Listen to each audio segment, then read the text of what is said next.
Welcome back, everyone. New School Sensei. I'm your host, Lance Douglas. We've got Ken Douglas as well. And back in the studio, Peter Whitefield. So, absolute legend. Ken saying he's a great training partner. Can even give you a bit of a push. But more importantly, awesome teacher. So, teachers at the online Victorian school, which is quite interesting. Experience in physical high schools. I think you were saying Taylor's Lake.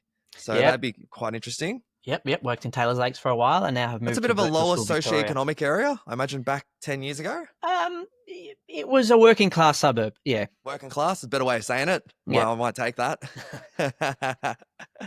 And then obviously, as you got the Taekwondo experience, you were instructing for 7-8 years. So all awesome things. Today, we're going to touch on your other role is you coach the coaches. So you're a teacher at Victorian University. So Victorian Uni back in the day was not seen as like a very good uni. You know, a lot of your better applicants would go to a Melbourne Uni or a Monash Uni here in Victoria. But my wife is actually studying at Vic Uni for dietetics, and walking through the Footscray campus, it is beautiful. You got that Maribyrnong River, you got the hospital being built next door. You know, you can get good coffee as well there. Like it's doing well. It's a lot better than when I remember my mum would take us through Vic Uni because she studied at Vic Uni. Would have been about almost 25 years ago. And to be honest, even as a 10-year-old kid, I felt like Vic Uni was a bit of a dump. So it's definitely taken off. Even that entire Footscray area, like, you know, even Ken, you'd remember, you know, back in the day, you get a fried rice, you get a barbecue pork, and then walking down the alley, you'd see people dealing drugs. Or we would literally make it a game Needles to and count stuff. how many needles we would see from the car park to our favorite Chinese restaurant. Even bongs and stuff just sitting around. Bongs, yeah, needles. It was I don't know why our dad persisted taking us to Footscray, but had real good. I remember really good fried rice and even better barbecue pork. Well, the thing is, we were in Footscray every Saturday for the Chinese school. We did 9 to 12. We were trying to learn some Chinese, but all we really got good at was Pokemon. Literally playing Pokemon on the Beyblade and downball. I got a ferocious fireball of that downball game, yeah, Lance. Oh, we got good at downball. I can imagine you got down really low and had that really big slap when the ball got really close to the ground and just smacked it through. Yeah, but we didn't really learn much, true, Lance.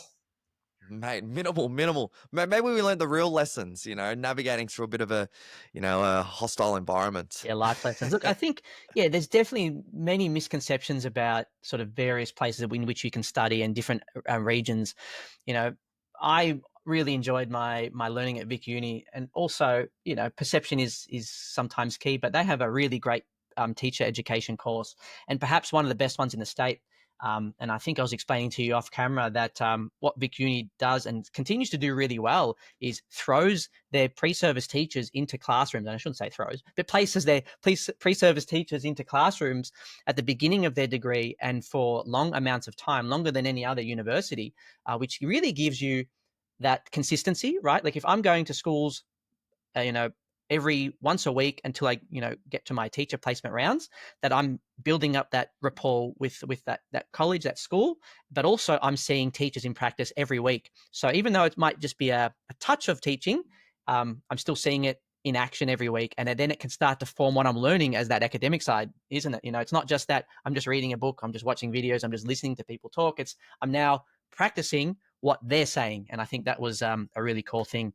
And, you know, working with pre-service teachers now in their courses is a really great way to kind of combine the knowledge of the university lecturers plus the knowledge of in-school practicing teachers, which is what I am, and then sort of seeing what the teacher learners, the pre-service teachers, how they're kind of going about different things and their approaches to education, which is varied, to say the least.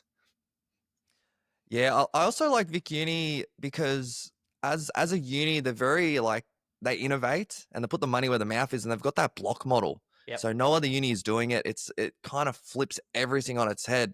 I know Kenny would know from uni, like you do a 12 to 13 week term, a lot of lectures, and I remember there was no like cumulative assessment. It was just an exam at the end of every single term. Like for physio school, there was no assignments. Yeah. So it was literally you you pass or fail based on your exam at the end. And I failed a subject, so And look, I had that's not many even a mates reflection. fail. And that's not even a reflection on how good you are as a learner, right? It's just we're just putting a whole bunch of unnecessary pressure. And the other thing too, right, is now how often in your life are you really forced to remember something on the spot?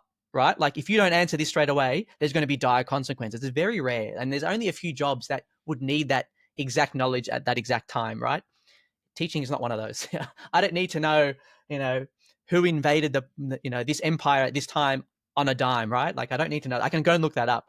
What I do need to know is how best to engage students, how to, get them to learn, how to deal with classroom management, all these things that I need to know, I do. But the what specifically I can look up, can't I?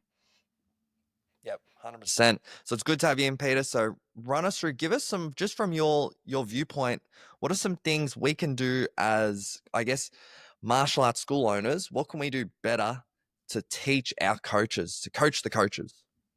Coaching the coaches, well, that's a really core part of any business, isn't it? It's not just the one person at the top. You have that group of people that work with you and for you and want to see you succeed. And I think building a strong culture and identity is really important.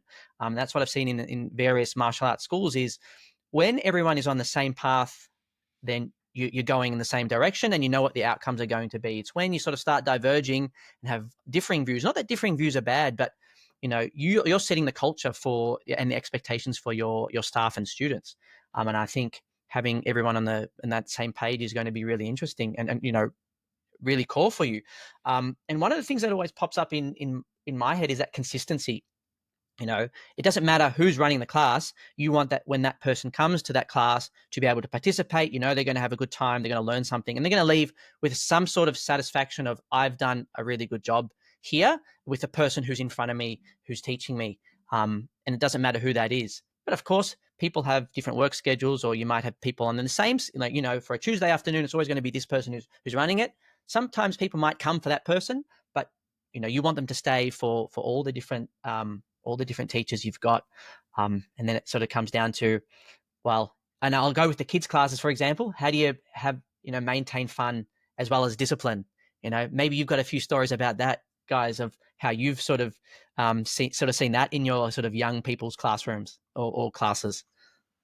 I think that's the secret sauce. I find with new coaches, it's that classroom management is probably the hardest thing for them, especially because I guess for us, if they're a new coach, they're usually younger. They're only a couple of years older than some of the people they're teaching. So that is the challenge. I think for me, I've been doing it for so long. Classroom management's like second nature for me. So it can be quite hard for me to teach that to an instructor. Lance is a lot better at it than me, so maybe I'll get you jump in, Lance. Yeah, with classroom management, one of our coaches, Jake, he is almost finished his high school teaching masters. You So he's probably going to be lecture working. him. You Wow. might, yeah. Jake, do you know Jake Mobbs? He's majoring in science, mathematics. He's at Vic Uni. I'll just say yes for the point of this podcast. Tall Yes, definitely dude. know He's him. like 6'7", like absolute unit. If you ever saw him in person. But Jake, yeah. So after his first placement, I asked him, what was the main thing you learnt? And Jake, he's a bit stoic. He's a bit different guy. Like his idea of a holiday is he's gonna bike ride like 200 kilometers and then spearfish. So, or he's gonna do like a 7-day trek solo. So he's a different animal. And he thought about it and he said, what I learned, Lance, is the teacher's voice. They really focus on having that teacher's voice. And he did his first placement. I think it was in I want to say Melton or one of the outer west suburbs. And Very he said working those kids class. were very working class. He said, like, I don't want to put words in his mouth, but I think he did say it. Those kids were loose.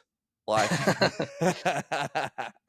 so having that teacher's voice, and when you think about it, if you're just starting as a martial art coach, you're 17, 18, Yep. like how would you have a teacher's voice? You haven't had to manage anything in your life. So building up, having that tone, not saying you don't need a deep tone or anything like that, but just being not so much being authoritative, but just being, just knowing that we got clear things, goals we need to hit. Yep. And we're just the way I tell my coaches is like, you know, you can't have kids mucking around.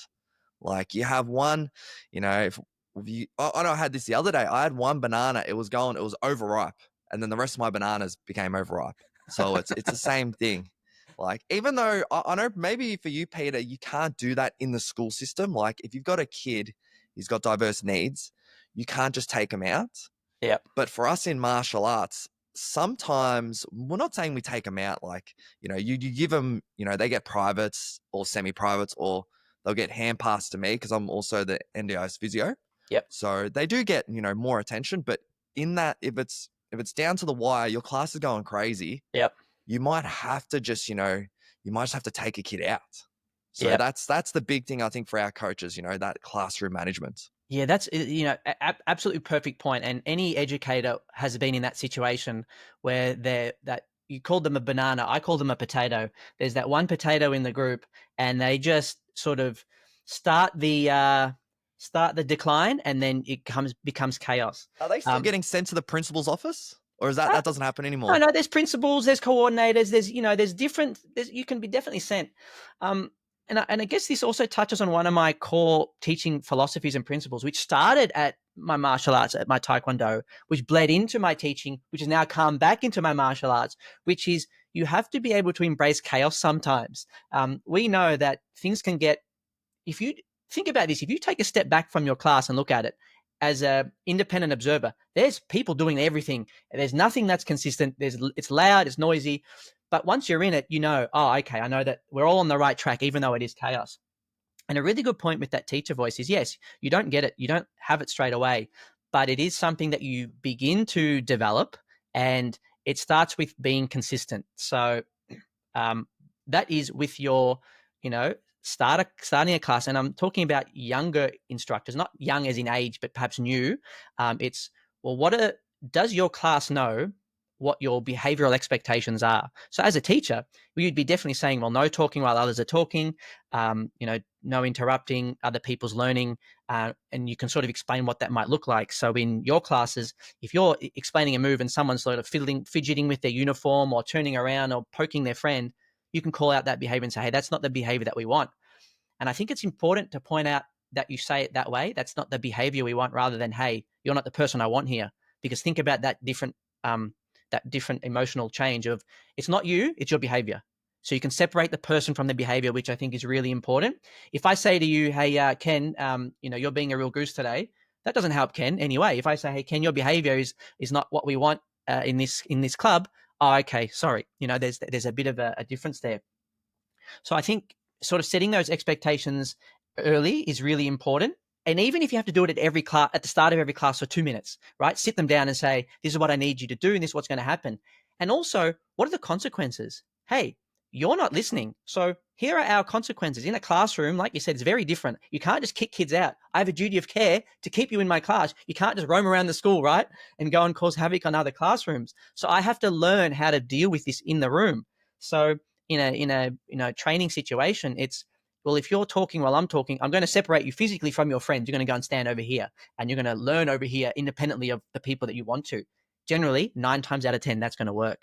But what happens if it doesn't? Then, well, you know, you're paying to be here. You can sit down and watch, or you can leave the room. I don't need you to be here if you're going to be distracting others. In a classroom, what that might look like is I might send a student outside of the room, out of the door, and have a conversation about their behavior. And again, it's very specific about their behavior, not them. Hey, Ken, I've noticed that you're really distracted in class. What's going on?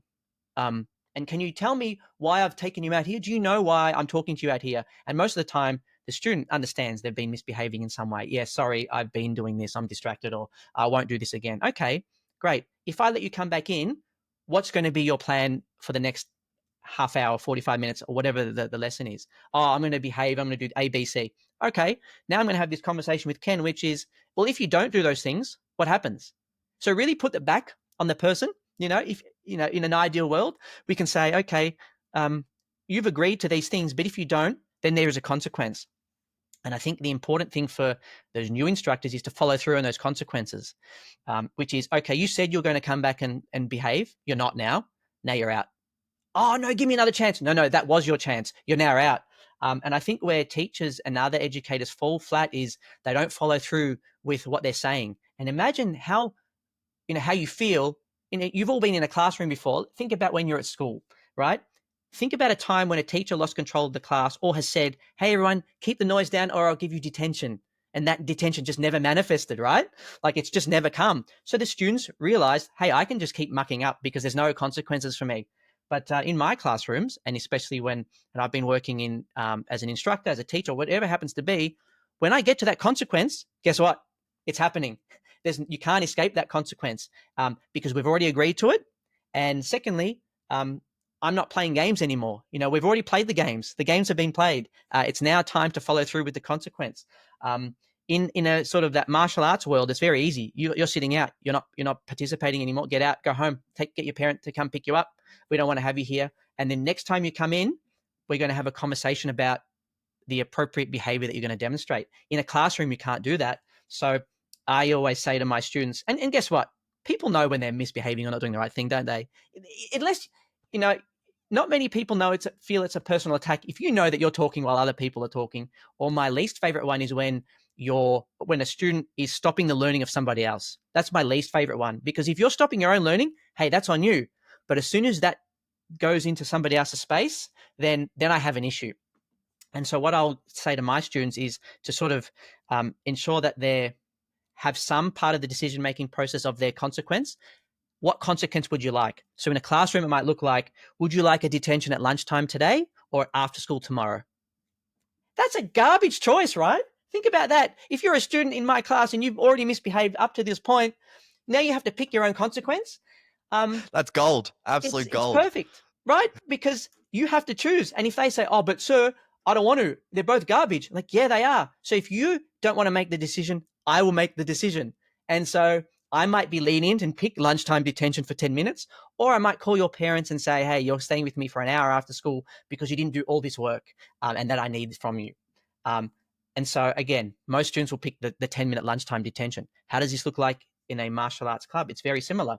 You're going to sit out over there or you're going to go home. It's like, you can give them the option. But it's important that you follow through. So with those new instructors, how do you build that voice? It's, well, here's a strategy and here's a distinct way that I'm going to go through things. And you would have noticed that I'm not yelling. I'm not raising my voice. I'm saying this very calmly.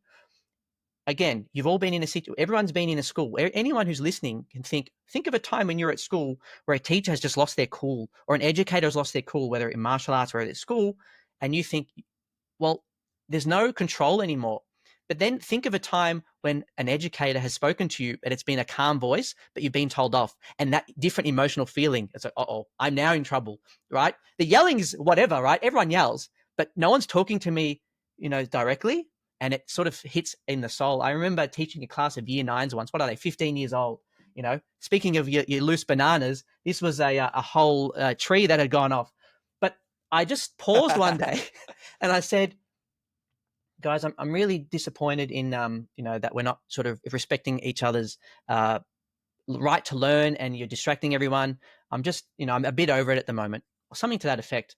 And one girl in the front row, she just stopped and looked up at us and me and said, "Oh, you made us feel so sad."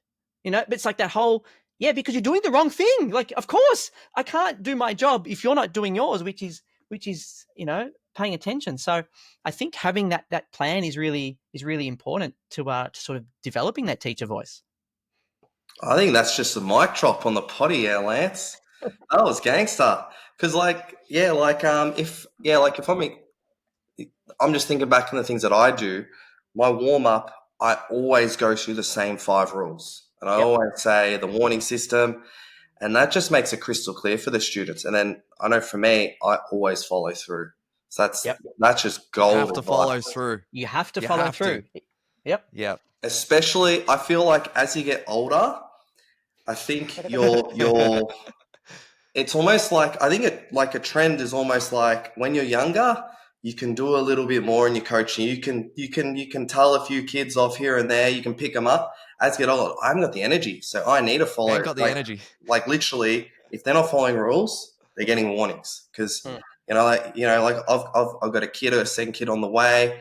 Not much sleep. starting to lose some hair, all that sort of stuff. So, what's your thoughts on that, Lance? Oh, definitely, yeah. As you get older, the follow through gets better and better. I think with teaching that follow through with your coaches, with us, we before when we were younger, we did want to develop a lot of these skills in our coaches. Now we've gone the opposite way. To be honest, I only hire them if they already have these skills. Mm.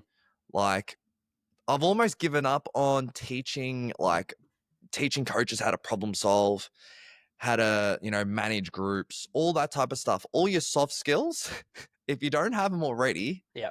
then we're not going to hire you. But having said that, we do develop those things in our leadership program.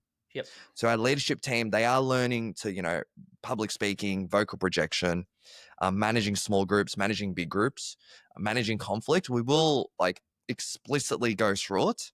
But then if we're actually paying you to coach, for us, it's going to be hard to get the job if you don't already have that teacher's voice, if you don't follow through with your with your actions. If you say one thing and then do another thing, it's going to be hard to get a job. So maybe that's not the best thing as us. But to be honest, as Ken said, you're a day late, dollar short. You're waking up tired. You're waking up stiff and sore. Maybe the marriage is on the rocks. Maybe the mortgage is just pulling you almost underwater. So as an older coach, sometimes you've got to get the job done. So yeah, let's transition. It'd be good for you to, Peter, you can give us some feedback on how we're doing it. So you can see, for us, hiring is super important, hiring the right person for the job. So essentially, we only hire them. We're very systematic. I think I've talked about it on the podcast, but we only hire them if we got a couple of things we want. So do they get it? So they actually understand what coaching is all about? Do they want it? Do they actually want to coach, or would they rather just, get the trust fund money? Do they have capacity? Capacity could be, can this guy actually coach? Or another way to think capacity is maybe he goes to school at St. Kevin's. He literally can't get to Newport at 4:00. So capacity is big. And then we also hire based on our values. Yeah. And then, so our coaching, the way we train our staff has changed dramatically. Ken, do you want to talk about how, from your perspective, because we have almost done a full 180, 360, 540. It is Tony Hawk right here, it keeps going around in circles, eh? I feel like the industry, maybe 10 years ago, everyone wanted the lesson plans to be exactly the same. It's like I teach the same class as Lance, teaches the same class as Dom. It's like everyone had these really bulletproof lesson plans minute by minute. And I feel like that was a trend in the industry. But now it's more about, which is probably led by Lance for us, and it's working a lot better. It's the instructors, they can follow the lesson plan if they want, but if they don't want to and they have a valid reason, they can sort of work outside of that scope. And, they can do their own drills. But as long as the goal's being achieved, then it's all good. As long as the syllabus is getting taught, it's all good. So, and I think in terms of the classes, it makes the classes better. And obviously for the students, they're getting slightly different classes every time, which is cool for them. Keeps them more engaged. But I guess Lance can probably speak to about what we're doing now. Yeah, previously we did more of a competency model. So you would have a checklist and they would have to meet all these things to be competent. Now we've actually moved more old school, more the apprenticeship model. So they watch us, then they do it. Watch us, then do it. And we actually found the competency model, you'd think, intuitively that's the way to do it. But for us, going back old school, the apprenticeship model works a lot better. Because we're hiring so selectively, we don't have to build all those competencies. We already assume that they know how to run a class, essentially. And then as long as they kind of watch what we're doing and they give it a crack. And then for us, I always tell the coaches, because I mainly train at the coaches, I always ask them, who's the most important person on the mat? For me, from my perspective, is it the students or the coach? And then they'll always say, always, because they're great people, oh, the student's always most important. I said, no, you're the most important to me, because if there's no coach, then how can you help all these kids? So for me, like, I don't care if they lose students learning how to coach, because I know if I put in that work into them and they develop their skills, they're going to be an awesome coach in the future. So I know a lot of places, like, they don't want to lose students. So they're going to be very rigid with their coach. But for us, like, I know to build a coach, they're going to have to lose students, because the students coming in with an expectation. And obviously, if you send in a new coach, say if, I'm not saying I'm a 10 out of 10, but say if I'm giving a 10 out of 10, my new coach is going to give a 6. And I know that. But I know in the next months, 2 months, they're going to get to a 10. And a lot of our new coaches, like, they're 11, 12, 13 out of 10. Like, we got Jake. He's a better coach than me, way more energy. You got Aaron. We got a guy, Aaron Marshall. You know Aaron Marshall. Masterclass. I can confidently say he is the number 1 free martial arts coach in Victoria. And if we had to put him up versus anyone in Australia, I think he could take the Australian title. So what is that long-term play we're doing? Yeah. And then I guess nitty-gritty, we move from the strict lesson plan to more the constraints-led approach. So we use the constraints-led approach teaching our skills. We now use the constraints-led approach teaching our coaches. So on the surface, it looks like we're super lazy as, coaches who coach other coaches. But if you look underneath, there's a lot of thought going through. And there's been a lot of change. Like, me and Ken are always open to change. And at the moment, the apprenticeship model and then using the constraints-led approach for our coaches and their lesson plans, it's working really well. Yeah, everything you've said obviously makes a lot of sense. And you have to make those decisions based on your own practice too, because what works for you might not work for somebody else. And then, you might be switching backwards and forwards between strategies. And I think that's important, because you're not stopping that growth of your business and where you want people to be. Because if you found, the golden goose that laid the egg, then what's the point of changing, right? But you'll notice that goose, I was going to say that goose gets loose, but I'm not sure what the context is for that one. But if that's I like that. I like that. The goose gets loose. That's so you got to change things up. The golden goose here. You've got to sometimes throw it out the window, or at least keep part of it together and then throw the rest out the window and see where it lands. Because, what you've clearly said is, I'm practicing these strategies which work best for us. And one strategy doesn't work always consistently for years. It might have worked now, but it might not work in the future. What might that look like in the future? That picking of right people. And I like when you're talking about the skills, you need to have a certain threshold of skills. I mean, that's just core for any business to succeed. There's a difference between training up your own internal staff versus employing externally. And I think once when you train internally, and like you said, you're training younger people more likely than not. They're already been brought up within that culture. Whereas when you're grabbing from externally, and they've already been trained in a particular way, and you might want to add different flair to your own sort of setup, and to your quote unquote your lineup of people, your lineup of coaches. They need to sort of fit into that. And so, yeah. It's interesting because we've essentially, like, our coaching style, done a 180 flip.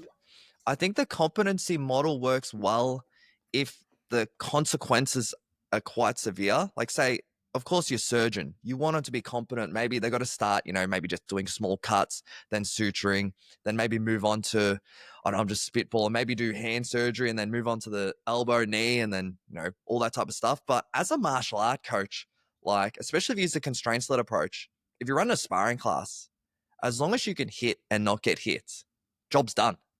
Like, for us, we actually don't do we got rid of in our vocabulary, perfect technique. Like, I actually don't care how you kick. All I care about, can you hit without getting hit? That's it. Self-defense. I don't care how you escape this pin, or if you're pinned against the wall. Can you just get your back off the wall and escape? And then since we moved, from perfect technique to now more being effective, for us, training up the coaches has been so much easier. Like, our lesson plan, if you saw our lesson plan previously, maybe self-defense, it had, like, a whole heap of different things. Now, for self-defense, Like, we'll go through different cycles. So I need to check what we're going to do for next cycle. But previous cycle, we're doing just pinning escapes. So it'd be like, we just have like first pinning game might be, person starts chest to back in turtle. Bottom player, you got to try and stand up and disengage the grips. Top player, you just got to hold them. You got to keep chest to back for as long as you can. So now, as if a coach is reading that, they set that game, and then it's up to them how they can reach the outcome. So for us, we put a lot of trust in the coaches. Even I know when I'm watching a coach, I will disagree with what they're doing. Like previously, I would want to step in and give them feedback. Now, I trust their judgment. I'm going to wait to see how it plays out. Like they could be doing something I 100% disagree with, but if I stay back, watch for 10 minutes, I'm like, they're actually getting the outcome. Like if they're reaching the outcome, as long as no one's getting hurt, then as a coach's coach, what can I really say? So yeah, me and Ken were pretty progressive, and for us, yeah, there's a lot of trust in the coaches. Yeah, and it sounds like you said, you go from perfect technique to almost that perfect concept, right? Like you're teaching concepts rather than specific techniques, which then gives you that ability to open up that space because, like you said, if you teach the perfect punch, well, there's really only one way, quote unquote, to teach the perfect punch. And once you've done it, then what else? Whereas when you're teaching punching as a concept, how many doors does that open? Because there's not just one way to throw a punch, is there? There's actually quite a few. If you talk to those boxing coaches who have that insane knowledge of just movement, and you just kind of get those things. I really like that idea of concepts. And like you're saying, when you wanted to step in and give feedback to those coaches, that's also showing your own journey through your coaching the coaches experience. Because, when you're younger, you might have thought, no, it needs to be this way. But then you're like, actually, no, it doesn't need to be that way because everyone learns in different ways. Everyone teaches in different ways. And I think it's important to allow your coaches the flexibility to teach in their sort of preferred way. And one of the things that just while you're mentioning that was, you're watching them, but do your coaches watch themselves? So, if you put a lapel mic on them and follow them around with a recorder, I'm going to show my age here, a camcorder. If you follow them around and record them, right, and then get them to watch back their lesson, quite often you don't have to step in and do any of that teaching of them. They can just monitor and say, oh, when I watched myself back, I noticed I did these ABC things. And then, one of the difficult things that sort of I do with sort of pre-service teachers, but also other martial artists is we're going to watch your teaching together. Then it feels like you're almost being judged. But remember, you're not being judged. It's how are we going to increase your professional practice? We're going to watch back this hour or 30 minutes or whatever it is, and then we're going to have a real conversation about what you can do to improve, but also what you did really well. Because it's not just, you need to do 1, 2, and 3 things to get better. It's, hey, these are also the things that you're really doing. And it lets that person see their own instructing. And I've recorded myself in the classroom many times. And when I've looked back, I thought, man, I sound like like I don't know what I'm talking about at this point. But then I realized, oh yeah, that's just a human failing sometimes, because I eventually correct that later. So yeah, that's one I challenge, your coaches to do at least once in their career, is to record themselves, watch themselves back and think, how can I get better by my own understanding of myself? Yeah, that's good. That's an easy one. Because a lot of times, because now a lot of the coaches almost have put me out of the job, which is good. Because they do a better job than me. So a lot of times I'm on the front desk. So that's an easy one. I'll just get my phone out. I'll just record them. And even before their shift, the next shift, we can just run it back. Because it's something, I guess, it's like anything. It's like you used to do it. Like we used to do that. Especially in the lockdowns, we'd all record our sessions and we, as a group, go through it. But you just forget. So it's good. It's a good reminder. That's something easy we can add in next week. The other thing that I wanted to sort of touch on was the term meaningful relationships. What are your instructors doing to build those meaningful relationships? Other than when the student walks into the class, what is the coach doing to sort of build on that? Because, you were talking about people coming and people going. People stay because of these relationships. And one of the things that I found that was really important was, and perhaps is sometimes overlooked, but using someone's name. right? Just having that conversation and saying someone's name and talking to them, and not saying just, hey buddy, hey champ, and a very Australian thing to say is, hey buddy, hey champ. It's very, can be put you off, especially if you've been going for years and someone doesn't know your name, right? It's it's like, well, do I even exist? So one of the things that I like always working in with my, not only pre-service teachers, but also instructors and coaches is, are you using their name? Are you having, and this is my personal philosophy and what I do in every class that I run, um, physically, I'll say, not online or on a video, is, have I made one meaningful connection with every student in that class? Have I spoken to them, and have I had a conversation? Now, the conversation can just be, how are you going with this technique? Do you need any help? Oh, no, I'm good, thanks. But I've already made that, I've broached that subject and point, because not everyone wants to talk with you. Then you'll have the students who just want to have this big, long ass conversation with you about, and it doesn't even have to be about what you're doing, but then you sort of have to bring it back and say, no, we're going to have to move on now. But, it's, have you had that meaningful conversation? And, after that conversation, does that person leave feeling, hey, that I feel like my coach actually wants to help me, that they want to be supportive. And that, I think, is super important, as well as providing those options for, opportunities for success. It's okay. As a coach, I'm watching a particular technique done, and like you said, it doesn't have to be a perfect technique, but it does have to be correct in some aspect. Instead of just saying, asking a yes/no question of have you understood this? If they say yes, well, how do you know that they know? So that's when we kind of think of the coach, okay, you've said yes, but I don't really believe that. I've watched you roll around now for a few minutes, like a turtle with no head. Maybe you're going to talk me through what you're doing. And then once they start talking through the process, it's like, okay, you fundamentally misunderstood something.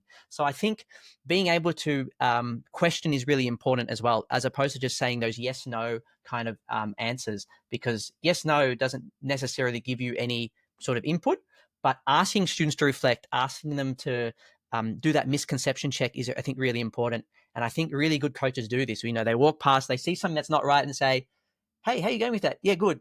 Okay, well, tell me why you're doing good. Oh, and then they sort of, if you can't sort of talk that through, then it's like, okay, let's go back a step and show me where the problem starts. I think that's also, a really great way for coaches to really get involved with their students, have that conversation about what it is that they're doing, as well as talk to them as a human one-on-one and use their name, and then have that meaningful interaction.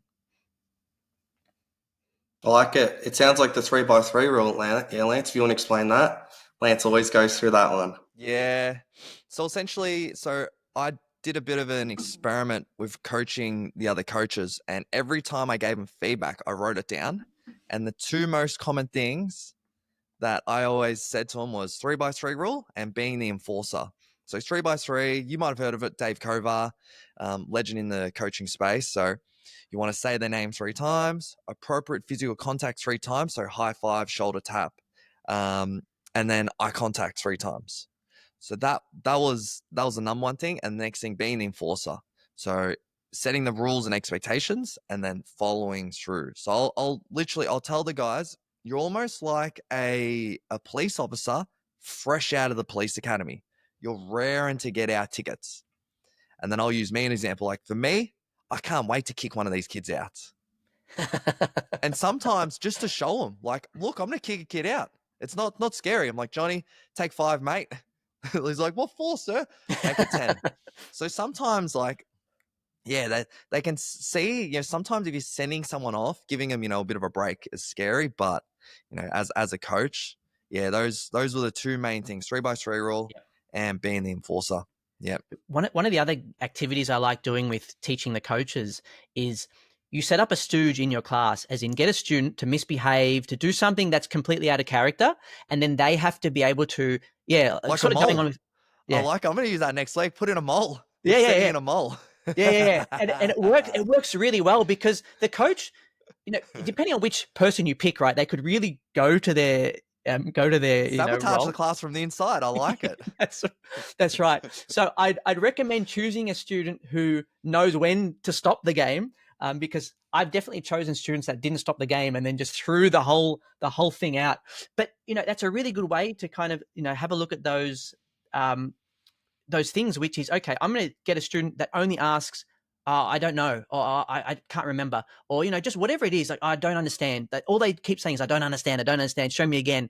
And then what does that do? It gets the coach frustrated. So you have to deal with that frustration. And how do you deal with frustration and the language that you use? So put in that patsy, put in that stooge, and give them that role. And then you can really make a good game out of it. At the start of a lesson, let's say you've got 20 kids in the class or 20 adults in the class.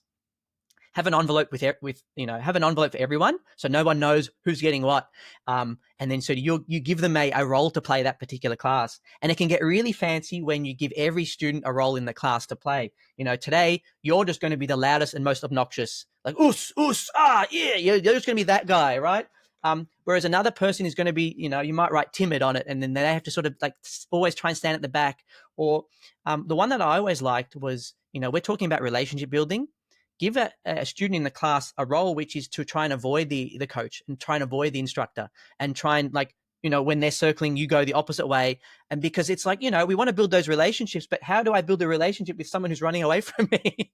And this, I know it's a game that you can play, but fundamentally it teaches you that different people at different times will feel these things or demonstrate these things, perhaps not to like the nth degree that we're practicing, but certainly at some point, someone's just going to be like, I don't care, or I don't know, or one of these different emotions that we're kind of hyper focusing on.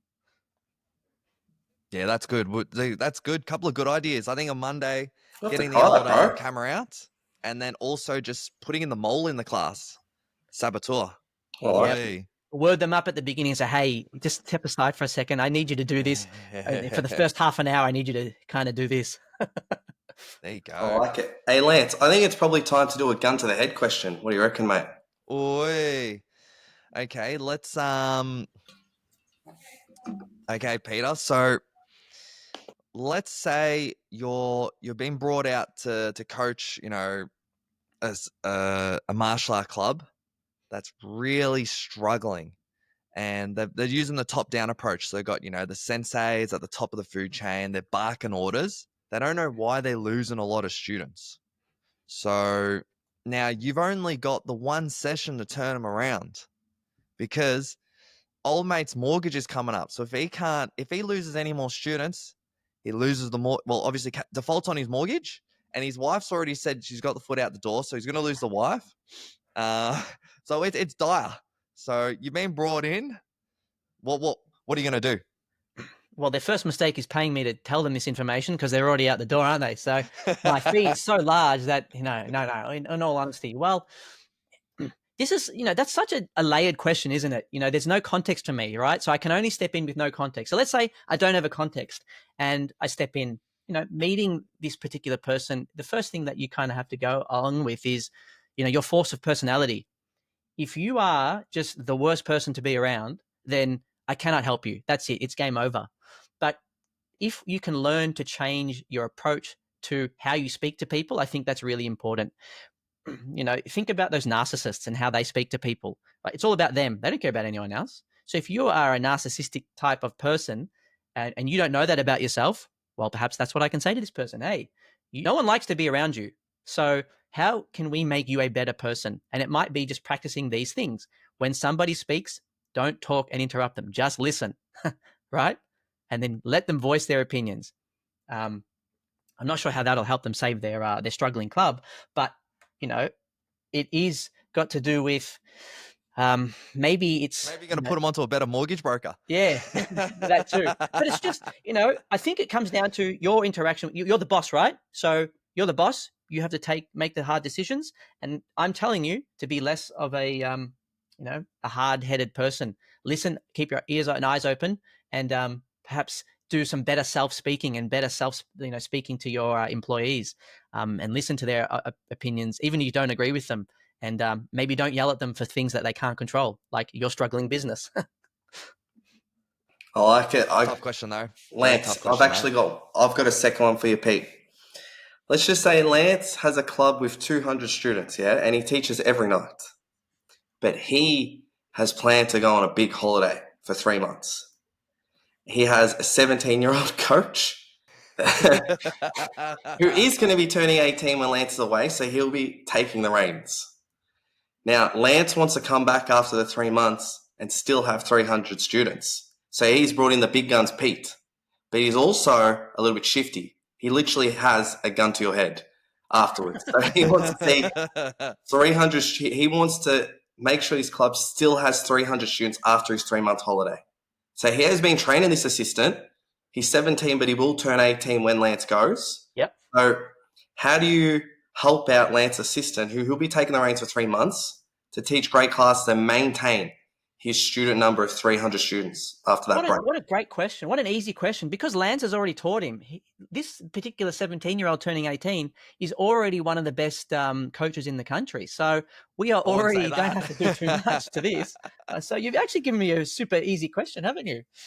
You've sort of built it in for me. Now, look, in all honesty, if you've, again, set the high expectations for your staff and for your students, there's going to be no issue. In fact, what's most likely going to happen is the students won't even know that Lance is gone, right?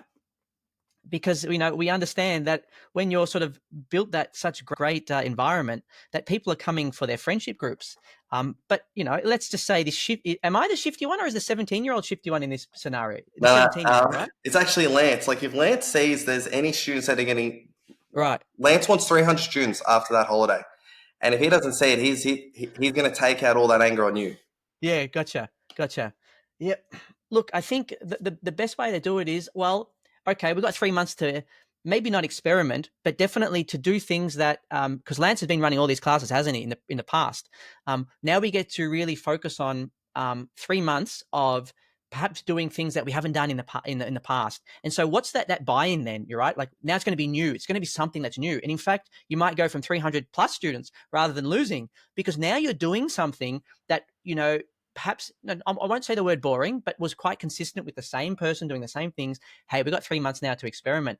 So I'd be really focusing on what are the things that, the classes want to do. How do we build in different fun, engaging activities, which are beyond the norm, but add to our skill base. So, hey, Lance is really good at teaching thing A. We're going to do thing B, which is building on thing A, and we're going to do maybe a little bit more advanced, or we're going to have a class which is less advanced, but more technical, like whatever it happens to be. I think, it's only 12 weeks. How many times do people come in 12 weeks? They might come twice a week. So realistically, 10, 12 weeks or at 2 weeks a time, it's only really 20 times, right? They kind of, that's the maths, right? How's our maths going here? It's only really 20 experiences, 20 hours that I'm not seeing Lance for. So, you know what? You're actually in pretty safe hands there, I think. So I would be going along the path of doing some small experimentations, bringing in some more of the fun-ish element that we can sort of go towards. And because what I'd be saying to those particular group is, when Lance comes back, we want to show him how much better we've improved, right? With him here, with him gone, we want to be able to show him how good we are and how much we've grown in that time that he hasn't seen us. So he has to promote us to the next level. Maybe I'll promise the next belt, right? mate, Pete is a sharpshooter. You just can't trump him, can you, Lance? If it comes to teaching, he might be 100%. One of the most impressive guests we've had. Yeah, no, we've definitely learned a lot of good takeaways. And I like how you bring it back to like building that relationship. If we think about, one of our top coaches, Aaron Marshall, he is like the students, not only is he technically awesome and he's an active fighter, not fighting on the street, fighting amateurly in a cage. It sounds better when you're fighting in a cage. Yeah. Yeah, in a cage. He's really good at building the relationships.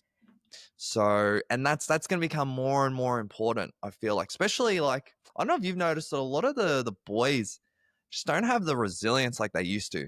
They do not. So they definitely do not. I have a feeling it's going to get worse. I think it will, because you need to build resilience. And where do you build that, right? You build that in the places where you are challenged. Martial arts challenges you fundamentally, not only in your learning, but also in your physical capabilities. And just on Aaron, meeting Aaron for the first time, I felt like we had been friends for a long time. Like even just meeting him and having a chat with him, he's really open, really friendly, but really knowledgeable. And I felt like I can connect to that, like instantly, almost instantly, which I think is really a good example of how you sort of have a chat. Should see him run a kids class. It's another level, mate. Oh, I've seen some of the videos and photos. The kids are just like enamored. They're just watching him like, oh my God, like what is this? But the resilience, I think, going back to resilience, I think that's a really core part of that. Not only resilience in your students, but resilience in your staff, because there's going to be setbacks. One of the quotes that I absolutely love, and you might have heard of this before, is by a famous Japanese swordsman by his name Miyamoto Musashi. And his quote is, and I love this: it's better to be a warrior in a garden than a gardener in a war, which is suggesting we know that life's going to be tough. We're going to prepare for that now. So when the tough times come, I am in a situation where I am resilient.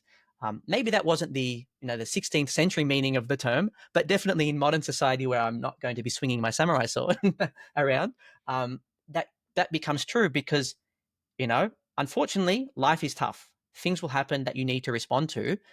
Building that resilience in your students, in your staff, is going to be core. Train them hard now so that when it gets hard later, hey, I'm okay. And if it is all right, then like the quote states, I will just continue doing my thing, but have the knowledge and understanding that I can do more if I have to. What advice would you have for the coach to build a relationship with the students? But if they're coaching like classes back to back to back, like they might do pre-martial arts for half hour, straight into a junior beginners, that's 45. And they Yep. might do a sparring class another 45. Then they got an advanced class another hour, and then straight into teaching the adults and teens. Yep. Like there's not much That's a full time. shift, yeah, Lance. I forgot to say, they got the start of the shift they're cleaning and end of the shift they're cleaning. So it's a Yep. full 6-hour shift. Yep. And us, legally we're giving them lots of breaks. In reality, they ain't taking the break. So yeah. I just want to touch on the fact that legally they do have their hour to eat dinner or lunch or whatever it is, but sometimes they might not take it. That's a different sort of story. Look, I think it goes back to, and this is very true for being a teacher in a classroom. You could teach 6 hours in a row in a day too. Sure, you might have your recess and lunchtime filled in, but hey, what you don't see that teachers are doing during those times is detentions, yard duties, planning for the next class, photocopying, all that stuff. So it's very similar. And I've been in the situation where I've been teaching a whole day in a school or been teaching whole day at Taekwondo. It's all the same, but you come back to, you'll learn that everyone's name. At the start of a new year, if you get new students, it's your job, it's your responsibility to learn everybody's name. So my easy approach to that is talk to everyone, say their name, have that meaningful conversation. Yes, you could be working for 6 hours in a row and do 6 classes and cleaning, but that doesn't stop you from being an effective communicator, which is, oh, hey, Ken, lovely to see you today. Jump in. Or, hey, Lance, I know you're a bit late, but, fix yourself up and jump on. Just use that name, make that interaction. And then when you're teaching the class, yes, it might be 45 minutes of full on go, go, go, but you're not talking for 45 minutes. So when you're not talking, you're actively spending a couple minutes with this group or this pair of students and say, hey, I'm just going to watch you, just you two, for 5 minutes. Now, I don't know if you guys remember when you were young, but I remember having a few instructors when I was young that they would just walk up and down, and it didn't really matter because they weren't really paying attention to me. Right? They're just walking up and back, up and back. So I could just get away with anything. I was just doing these weird punches and kicks, and there was no consequence. But I remember having one instructor, and she stopped, and she stared, and she looked, and that's all she did. She just watched the pair of you for a couple minutes. I wasn't mucking around. I was focused. I had to be there, and so I think that's a really core part of being a coach. Is I'm not just walking up and back. I'm going to perhaps, okay, for these 5 minutes, I'm just going to watch these 4 people, and I'm just going to stare at them and watch them, and then watch how they interact. Because I gather you've done that before, boys, in the past, where you've watched and you thought they've got no idea what's going on, but they look like they know what's going on because they're moving. But as I'm watching, I'm thinking they haven't actually understood this thing that I'm doing. So I think that's how I would get that particular very busy person, is to just take that break from the chaos, watch a pair for a couple of minutes, and then you're building that relationship. You're showing that student that they matter and that you care. 100%, yeah. I know with coaching, it's tricky because normally you form the relationships during like some like junk time, like just downtime. Like on Yep. the front desk, not gonna lie, there's a lot of downtime. So I can just chat to a kid before class or chat to a parent. But then your coach, he's in the thick of things, like he's putting out fires. So how do you create like that junk time when you're running your back-to-back classes? What a wonderful question. because that's, if you can answer that question, again, the golden goose, the goose is loose, it's here. If you can answer that question, you've made yourself $1 million. And I think what you can do is, you build into that chaos, that time, times of quietness. So, and kids, you can do this really easily. You can sit down in a circle, right? You've got a 45-minute class, an hour class, whatever it is, for 5 minutes. You can just have that chat and say, okay, today we're going to be learning this. Has anyone seen this before? And then you just open up the conversation. If anyone's been in like a junior classroom or a young student's classroom, grade prep 1, 2, they just talk about anything. I remember when I was a Taekwondo instructor and I was talking about, big blocks, big upper blocks, big blocks that we can do. And one little kid would have been 5 years old, put his hand up. And I said, yeah, what is it? He's like, on the weekend, I bought a new dog. I'm like, they're just so scatterbrained sometimes that you just need to have that conversation. It's like, okay, well, then you bring that around as the instructor or as the coach, which is, would your dog learn how to do this big block with us? Oh, yeah, I don't see why not. Because in a 5-year-old's mind, a dog doing a block is the most normal thing you can do. So, being able to sort of build in those conversations, I think, is core. But as you sort of with those older students, teens and adults, you can still build that, take a seat. We're going to have a chat about this particular thing. And that, perhaps that junk time is because it's that additional time. Maybe when you're stretching off at the end, that might be a time. At the beginning, when you're doing a warm up, that might be the time where you can sort of build in some sort of conversation, which is not always necessarily focused on the martial art, but focused on just them as the engagement factor. Yeah, awesome. I think that's a good way to wrap it up. It's been an awesome chat. I know I've learned a lot. So things we can implement just, next week. Ken, do you have any final thoughts? It's been good, really good. I think Pete's been very impressive. Very, very sharp unit. He might be one of the best in the business, I'd say, in teaching. I'd love to see your role too. If you're that, intellectual and sharp with the teaching gold on the mat. Pete's actually getting a lot better. Like we were speaking about before, he is rolling a lot better the last few weeks. His turtle is quite tight. It's a hard one to crack open. Yeah, I've got to really envision me being like Raphael the Ninja Turtle, and then that's going to be my new identity. As I move towards purple belt, I'm just going to be a turtle. That's it. I'm just going to play all the turtle guards, all the turtle attacks. That's it. I'm going to make that my full identity from now on. Jeez. Okay, guys. Hopefully you enjoyed that. If you want more, let us know. Check out our Instagram. We'll see everyone on the next one. Us.